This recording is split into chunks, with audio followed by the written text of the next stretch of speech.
Hey everybody. We got chicks today. We got chicks. We got turkey chicks the other day, and we got meat birds today. So we run them together when we can, when we have enough room.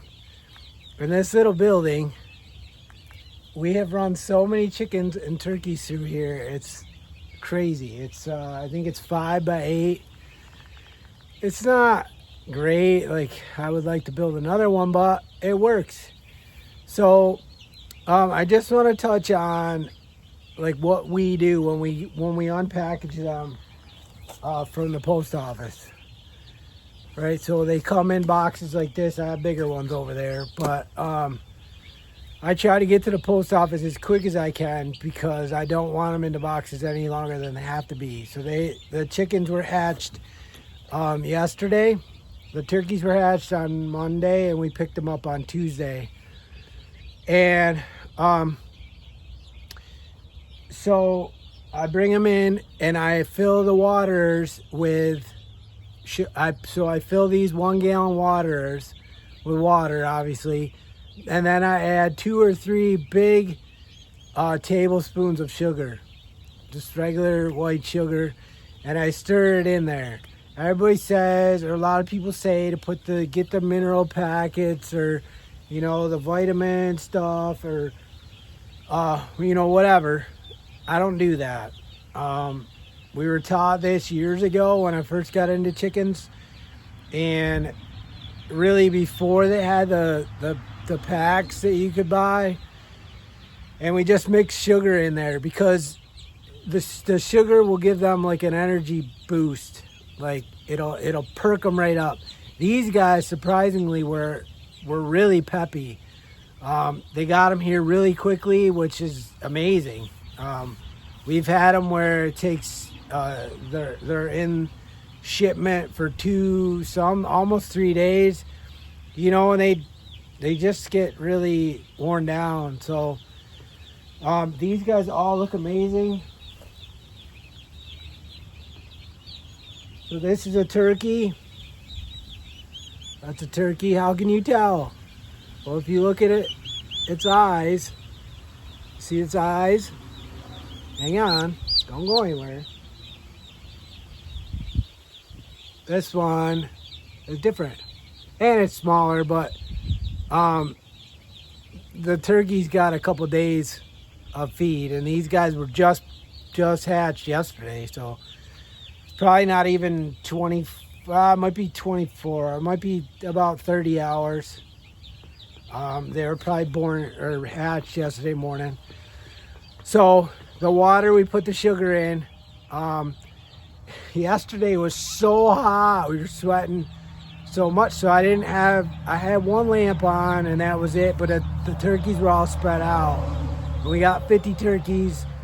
So they utilized the whole building, and they weren't under the lights. But today it's dropped considerably, and we had a cold rain this morning, so it's barely gotten up in the 70s. So when I put them in here, they really piled under the one light, so I put in 2 lights. But you want them, I mean, they want to be, pretty warm, like up, close to 100 degrees when they're in here, and they'll let you know, like they're peeping a lot more than they were, and they're starting to go under the heat lamps. So I know the door being open is starting to cool them down. But with the chickens, they only need, I don't know, maybe 3 or 4 days, and they start getting feathers on them.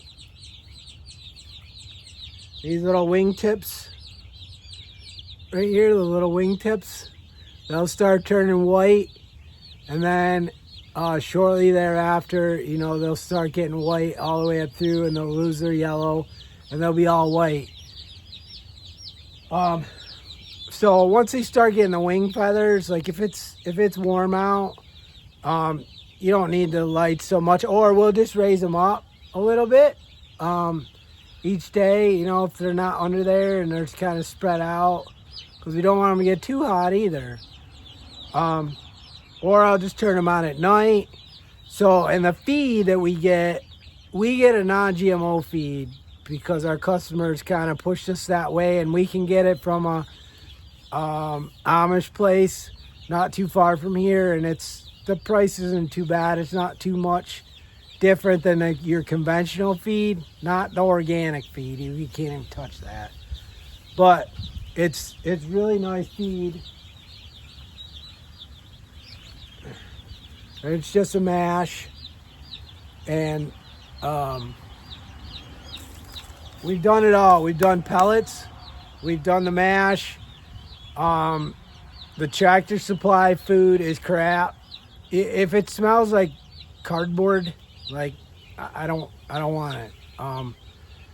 And to be honest, when we run out, I'll run to Tractor Supply and get a little bag of the Nutrina or the other one. It don't matter. It's all crap. But they won't eat it. They will not. They'll pick a little bit at it until they get really hungry, but they won't eat it. And I'll go get a bag of this and throw it in there, and they'll devour it. But we use a 24% feed. We like a 28% to get the turkey started, because layers, your layer chickens and your turkeys use a lot of protein to get started. And the layers, as they're growing and developing, they'll grow a little bit faster on that higher protein. But if them and the turkeys do not have enough protein in their diet, they will start pecking each other, especially the turkeys. The turkeys are ruthless. We used to do 18% and 21%, mostly the 21%. But we were finding that the turkeys were getting all bloody, and they were getting sores on them. And then once there's one sore, like, the turkeys will just keep at it, like, and then they'll end up killing that one. So we discovered that the higher protein, they don't do that. So they're getting enough protein in their diet that they don't go look for the blood for more protein from a different bird. So as of right now, we have 153 or 4 birds in here. It's okay. That's about where I want to be here. We ran 300 in here. That's a lot. That was just meat birds. They don't peck so much at each other. They're kind of lazy, so they don't do that. They don't look for that extra protein. If they don't have the high enough protein, they just won't put on the weight fast enough. So and those of you that are questioning the soy, a lot of our customers have wanted us to get away from the soy. I get that. I understand that. But we have a hard time putting the weight on. We try to get as little soy as possible. This feed, I think, has a really good mixture of other things. But if we didn't use the soy, we would have to go to peas. And that's hard to get. And this is not my grandfather's soy. Like, when my grandparents were farming and they would plant soybeans, like a lot of stuff back then, it wasn't as bad for you. Now, I'm not going to touch on GMO and non-GMO. We switched over to non-GMO. That was because our customers pushed it. But the more I've learned, I don't really have a comment on that. I'm not going to touch that. It's kind of what you believe. And, a lot of these guys that are spraying Roundup or other chemicals, like, they don't want to begin with. A lot of the big guys don't want to. Some of them just do it because it's convenient, but there's a lot of them that are trying to, protect the earth and the ground, and, for the next generations to come. And, they don't want to spray any more than they have to. One, it's expensive. Two, they just don't want to practice that. So I hope that helps somebody start chicks. that's what we do. We put wood chips in there, really simple wood chips. Just keep them warm and dry, and make sure that, in the corners you don't have square corners. I don't know if you could see over there, there. But I got a board in there, so it's 45-degree angles, so there's no corners, because if they get wet, they will pile up in the corner, and then they'll smother each other. And the turkeys are the worst. If they get cold and wet from either drinking water or it rains in or something, I don't know, whatever, we've had it all happen. They'll pile up to stay warm in the corner, and that will kill them. So if you put corners in, you don't have the pile up like that, because they can't get in a corner. They have to go, they'll spread out. So I hope that helps somebody. Hope you learned something. If you did, give me a like and subscribe maybe. That would be cool.